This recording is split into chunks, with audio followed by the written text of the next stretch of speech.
Retour sur ce plateau pour la suite de Regard croisé de ce jour. Nous prenons la direction du Sénégal à présent. Premier sujet sur le Sénégal, Macky Sall sauve son honneur en renonçant à un troisième mandat.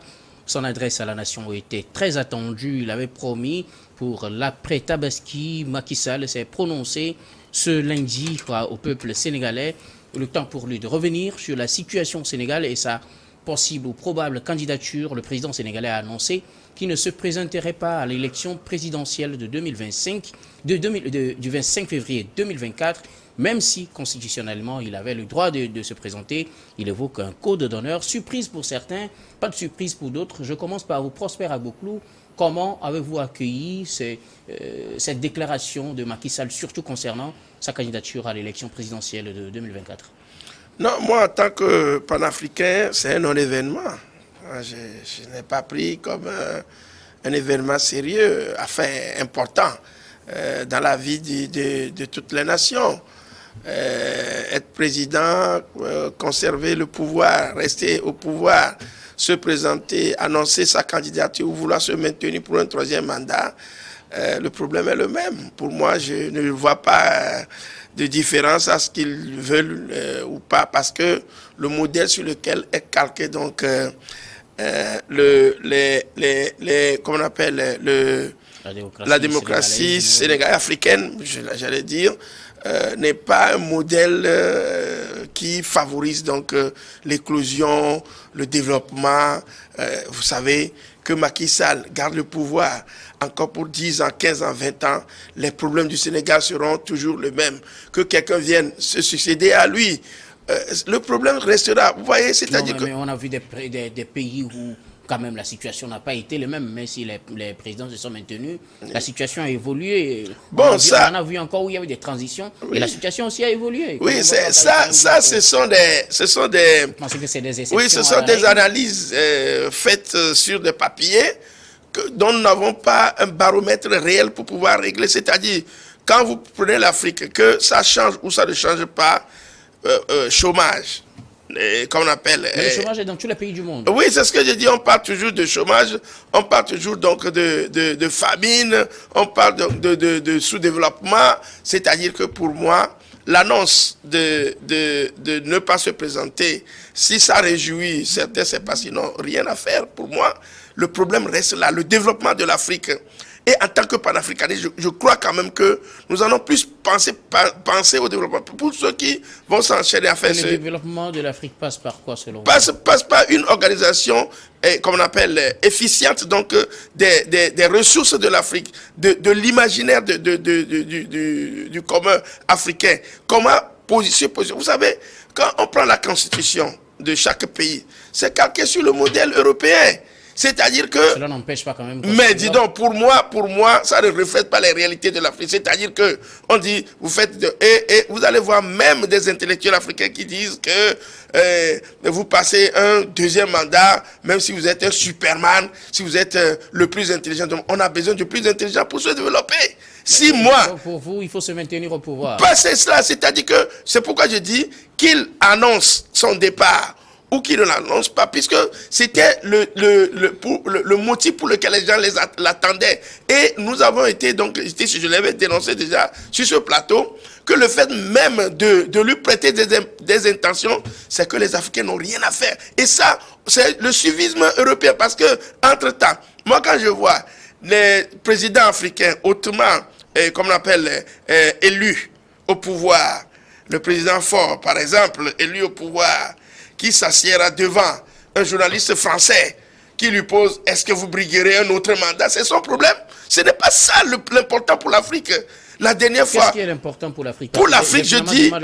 Pour moi, l'important pour l'Afrique, ce n'est pas celui qui est au pouvoir. C'est quoi alors? C'est-à-dire que l'organisation efficiente qu'on peut faire autour des ressources de l'Afrique pour pouvoir le développer. Parce que pour moi, aller changer de régime, c'est amener, c'est-à-dire c'est déshabiller Paul pour habiller Pierre pour habiller Paul. C'est ça.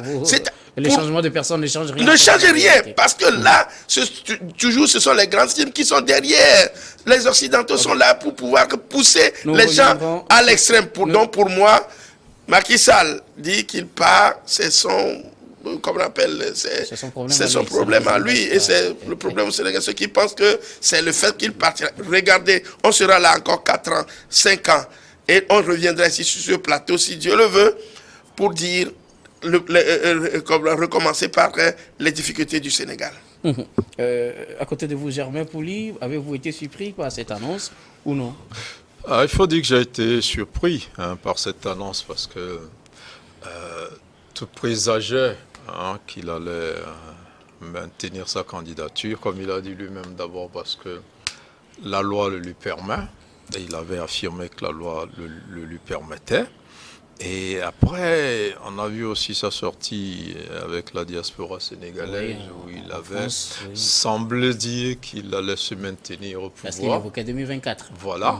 Et après aussi, à la veille même de ce discours-là, donc il a reçu 475 maires de sa mouvance, plus une trentaine de présidents de conseils de département qui l'avait pratiquement auréolé, obligé à être candidat, qui n'avait pas le choix. Et quand on voit aussi après comment Ousmane Sonko a habillé son procès, a politisé son procès en termes de troisième mandat, c'est comme s'il luttait pour empêcher cette troisième candidature-là. Et face à la fermeté laquelle a fait preuve le gouvernement, on se disait, mais s'il ne voulait pas ce troisième mandat-là, on ne serait pas arrivé jusque-là. On n'en serait pas arrivé là. Alors là, on est un peu surpris.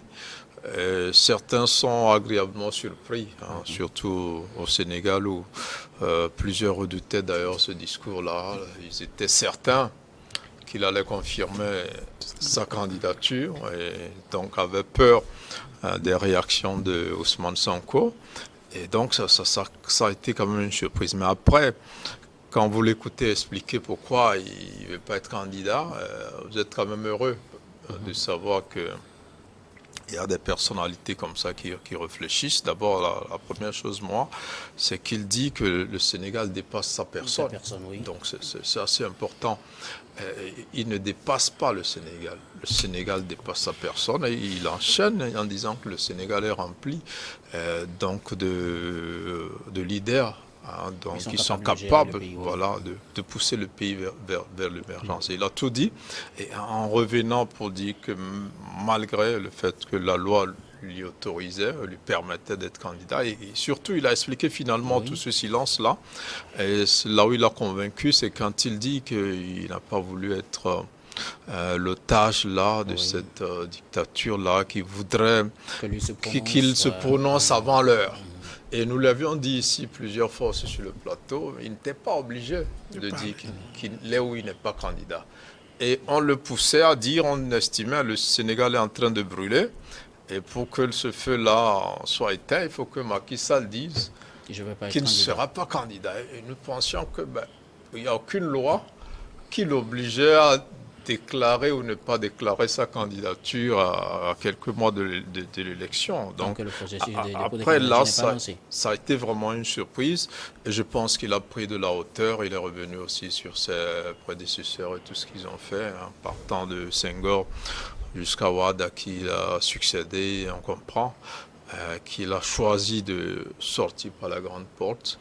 Là où on ne l'attendait pas, parce que quand on voit la tournure des événements, on l'a vu dans certains pays, comme en Guinée et dans d'autres, où des présidents sont passés. Et donc en Côte d'Ivoire également, on avait pensé que ça serait le cas, malgré les prémices d'une violence qui aurait pu marquer cette annonce-là, mais qu'il aurait pu aussi maîtriser, je pense. Il a pris de la hauteur et il a estimé que si c'est le prix à payer pour que le Sénégal, qu'il a aussi contribué à bâtir et à mettre sur la voie de l'émergence, puisse continuer, alors il faut qu'il s'incline. Et il savait que donc il y avait d'autres leaders capables de le faire. Et moi je pense que là c'était une double surprise. Et il sort par la grande porte, comme plusieurs observateurs l'ont dit, il offre la paix à son pays parce qu'il y avait des risques énormes que le Sénégal bascule dans une situation que personne ne pouvait imaginer. Ok, on reviendra sur un autre aspect tout à l'heure. Adam, surpris ou non par cette annonce de Macky Sall, surtout en ce qui concerne sa candidature pour 2024, il a annoncé qu'il ne se présenterait pas. De toute évidence, je pense que ceux qui suivent l'actualité au niveau du Sénégal doivent être surpris. Parce que la volonté de briguer un troisième mandat cochait toutes les cases de cette bonne volonté de Macky Sall à le faire. Parce que même à la veille, lorsqu'il était de son passage à Paris, il avait presque encore confirmé cette candidature-là. Mais je me dis, je pense que je suis d'avis avec ceux qui pensent que c'est la rue qui a poussé Macky Sall à ne pas briguer ce mandat.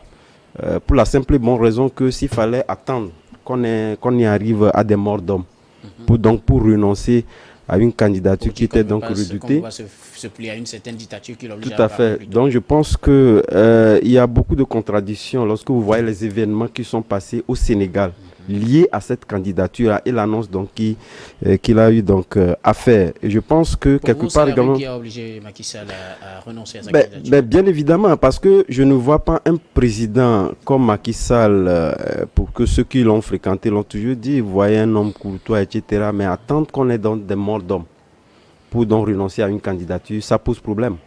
Mais quelque part également, moi je me dis aujourd'hui, lorsque vous prenez l'environnement politique de nos pays africains, et surtout, Jamel l'a dit tantôt, nous n'avons pas de règles. Lorsque les règles de jeu sont établies, il n'y a pas un point qui présage qu'il faudrait quand même qu'à la veille des élections ou carrément à son dernier mandat qu'un président se prononce s'il serait candidat ou pas. Donc je me dis, quelque part, ce sont ces opinions-là même qui obligent ces présidents-là à se prononcer sur leur candidature ou non.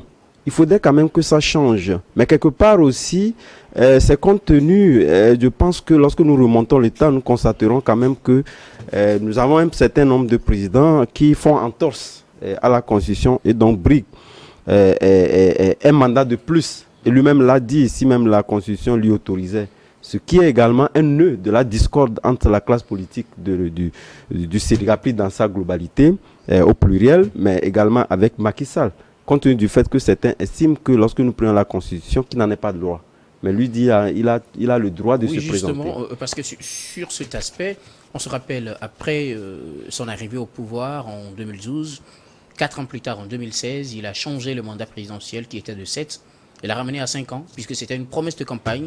Et oui. Quand il voulait l'écouter, quand il voulait écouter son premier mandat, la Cour constitutionnelle avait dit non, que ce mandat n'était pas concerné par cette modification constitutionnelle. Je pense que c'est ce fait qu'évoque aujourd'hui Macky Sall pour dire qu'effectivement, déjà, de par le passé, la Cour constitutionnelle avait estimé que le premier mandat n'était pas concerné et donc lui s'en sert aujourd'hui pour dire qu'il a donc le droit de briguer un autre mandat. Oui, moi je pense que c'est une lecture, disons, à tout va.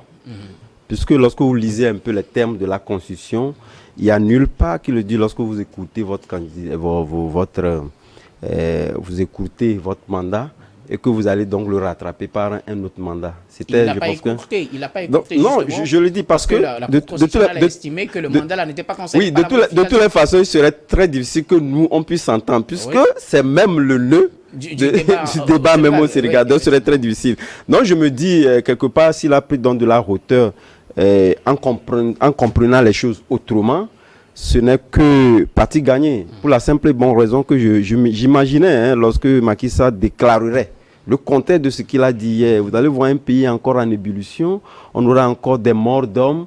À quoi sert tout ça là? Donc bon, je pense que quelque part, Macky Sall a eu donc de la sagesse, en comprenant également que quelque part, lorsque vous prenez, disons, le mouvement que nous avons constaté ces derniers temps et surtout l'ampleur de la mobilisation, je pense qu'il a évité de près, disons, le feuilleton de Wade.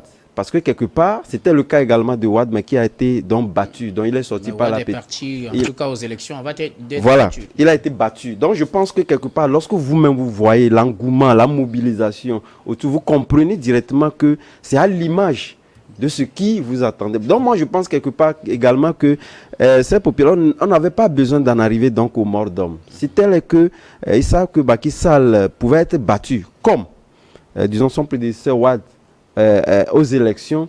À quoi bon de pouvoir donc arriver jusqu'à près de 16 membres lorsque nous les comptabilisons depuis 2020, 2021 jusqu'alors. il y a l'opposition qui parle d'une cinquantaine de morts. Et tout, officiellement une trentaine. Voilà, et tout ce qu'on a vu donc à avoir comme cassure dans ce pays-là, vraiment ça fait mal. Donc je pense que la démocratie est à repenser dans nos pays. C'est vrai qu'avant cette démocratie-là, nous avions quand même nos modes de scrutin qui étaient donc propres à nos cultures que nous n'avons pas voulu adopter. À partir du moment où nous avons fait le choix de la démocratie, il faut que cette démocratie-là puisse s'exprimer.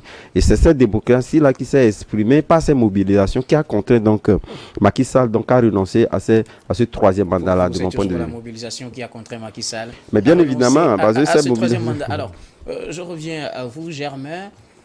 Est-ce que cette déclaration de Macky Sall ne va pas peut-être mettre à mal l'appel lancé par Sonko un peu plus tôt pour dire, quelle que soit la déclaration que fera Macky Sall, il faut garder à l'esprit que c'est lui Sonko qui Macky Sall voudrait évincer, l'empêcher de se présenter à la présidentielle de 2024. Donc il fallait continuer la mobilisation. Oui, est-ce que cet appel sera toujours respecté? Je pense quand on écoute Adam tout à l'heure, on comprend que Sonko a bien réussi son coup. C'est-à-dire que dès le départ, Sonko explique que c'est parce qu'il est opposé à la troisième candidature qu'on lui crée des problèmes judiciaires. Donc, et puis finalement, c'était une supposition, parce que Macky Sall montre aujourd'hui qu'il n'a pas l'intention de se présenter. En réalité, il n'y a pas eu de morts parce que Macky Sall veut une troisième candidature. Mais il y a eu des morts parce qu'un leader a laissé croire à ses militants qu'on le poursuit parce qu'il est le seul qui combat la troisième candidature. Donc les morts n'ont pas un lien direct avec la troisième candidature. Mais contre l'empêchement de la candidature de Sonko. De toutes les façons, oui, je pense Sonko que a réussi le coup de dire aux gens, tous mes problèmes à la justice, c'est parce que je suis contre. Et Macky Sall veut être. Allez, maintenant, avec la violence qu'il y a eu, Macky Sall, même s'il allait à cette élection, il aurait eu du mal à battre facilement. Parce que Sonko a réussi à montrer aux Sénégalais que Macky Sall serait prêt à marcher sur les cadavres pour avoir un troisième mandat. Et je pense là où, c'est pas la pression, mais quand il dit le pays au-dessus de lui, c'est un peu ça. Il ne peut pas, s'il le déclarait hier, il y aurait peut-être des morts aujourd'hui. C'est ce que veut dire à demi-mot Macky Sall, voilà. Que le pays oui, au-dessus, parce qu'il voit que certains sont prêts à mourir contre sa candidature. Et il dit que malgré le fait que la loi lui autorise, donc rien ne l'empêche d'être candidat. Et il le sait, que rien ne l'empêche, et Sonko le sait.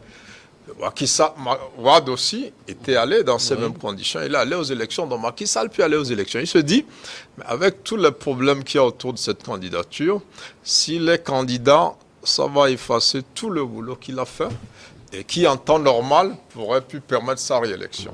Tellement il y aurait eu de la violence et que ça sera un argument pour l'opposition, pour montrer que voilà, c'est quelqu'un qui se met en avant, les intérêts du pays ne l'intéressent pas, la paix ne l'intéresse pas, c'est le troisième mandat qui l'intéresse. Et donc, à partir de ce moment-là, c'est là où il dit le pays le dépasse, le pays est au-dessus de lui. Mais après, les morts en réalité ne sont pas liés à sa troisième candidature. C'est parce qu'il y a eu un leader qui a su politiser cette affaire en disant l'affaire du viol est totalement fausse, politique. On a instrumentalisé la justice pour m'éliminer parce que c'est moi qui combats. Alors, si je reste dans votre logique, c'est-à-dire que tant qu'on n'aura pas permis à Sonko de se présenter pour l'élection de 2024, la rue continuera sa mobilisation. En fait, c'est la stratégie de Sonko. Il se dit, il n'était pas sûr que Macky Sall ne serait pas candidat. Mais après, il se dit, si Macky Sall n'est pas candidat, c'est que mon élimination est déjà actée par la justice. Donc il dit, si par miracle, Macky Sall n'est pas candidat, il faut continuer quand même pour que moi je puisse être candidat. Alors il se bat. Moi j'ai écouté un peu ça, une de ses vice-présidences du PASTEF hier sur France 24, qui a été reçue juste après ce discours-là, qui estimait que la mobilisation allait continuer. Mais sauf que après, Sonko aussi devrait faire le même exercice que Macky Sall. Il faut dire que le Sénégal est au-dessus de moi. Est-ce que justement, ce n'est pas un piège que Macky Sall tend à Sonko aujourd'hui? C'est certain. Il n'y a pas du moment où les deux aujourd'hui se sont éliminés. Sonko a tout fait pour éliminer Macky Sall. Macky Sall aussi fait tout pour éliminer Sonko. C'est déjà fait, en fait. En réalité, Sonko gagnerait si tout le monde y allait. S'il n'avait pas politiser cette affaire. Maintenant, peut-être, son objectif n'était pas d'être président.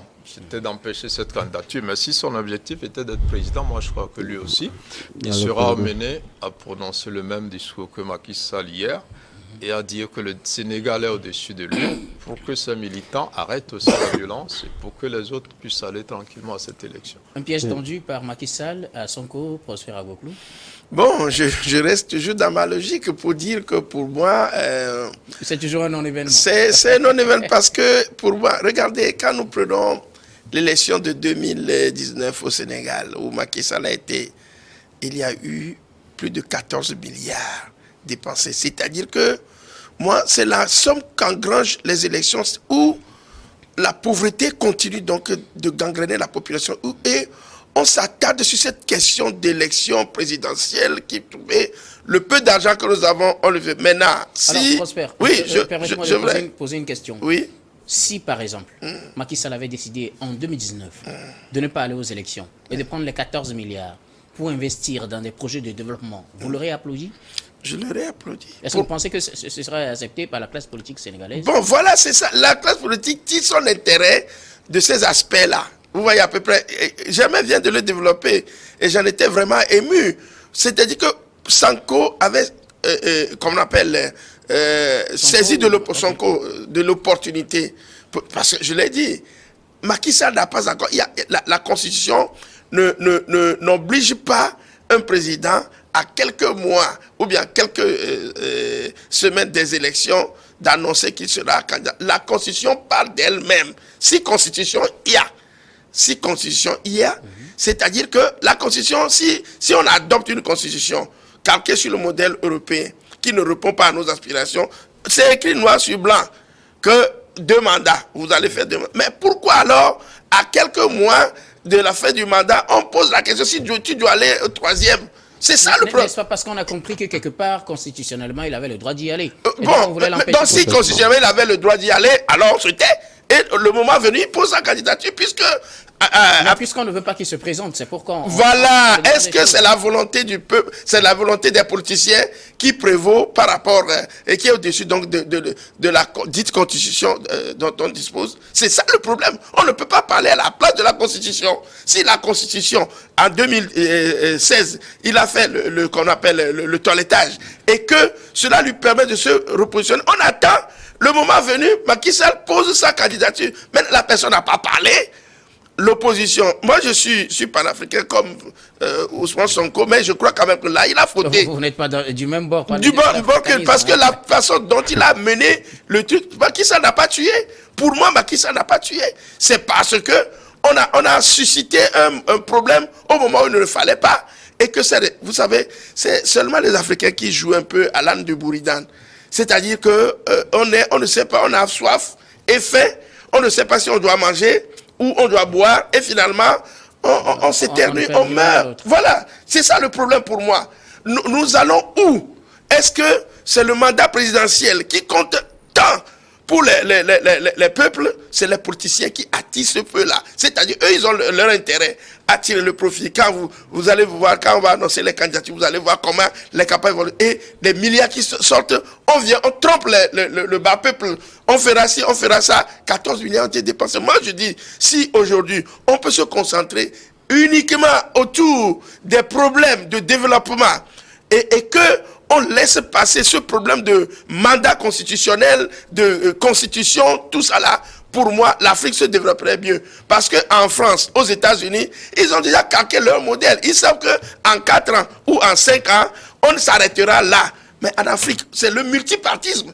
Ici, c'est le multipartisme. Il y a tant de partis politiques qui... Il y en a plein aussi en Europe. Hein. Mais qui ne sont pas forcément au-dessus de la... Quand vous allez en France, c'est la gauche, la droite, la gauche, la droite. Ils se sont regroupés en bloc. Ah oui, en bloc. N'oblige les nôtres à se regrouper en bloc. Je vous dis, c'est-à-dire que, est-ce que vous pensez que quand au sein même des partis politiques, on ne s'entend même pas pour pouvoir élire un président, et vous pensez qu'on peut aller en bloc? Quelqu'un a dit, j'ai écouté la défense au niveau d'un parti politique togolais, que le fait de se mettre ensemble, on dit Amila, et c'est-à-dire que ce n'est pas, c'est-à-dire la parole qui est prise en compte là-bas. Germain dit oui, Adam dit oui, tu dis oui, je dis oui, ça fait un modèle. C'est-à-dire, c'est ce qui pousse. Ce n'est pas être ensemble. C'est-à-dire que en disant oui, oui, oui, nous ne sommes pas forcément l'un contre l'autre pour pousser la barque. Voilà le problème. En Afrique, on pense que c'est uniquement, c'est-à-dire seul qu'on peut arriver à des faits, alors que c'est ensemble qu'on doit le faire comme en Europe. C'est pourquoi ils savent que en 5 ans, comme on appelle, Macron va terminer, il doit faire 2 mandats. C'est-à-dire c'est prévisionnel. On sait, quand François Hollande est arrivé, on sait qu'il fera un seul mandat. Ça, c'était prévisionnel.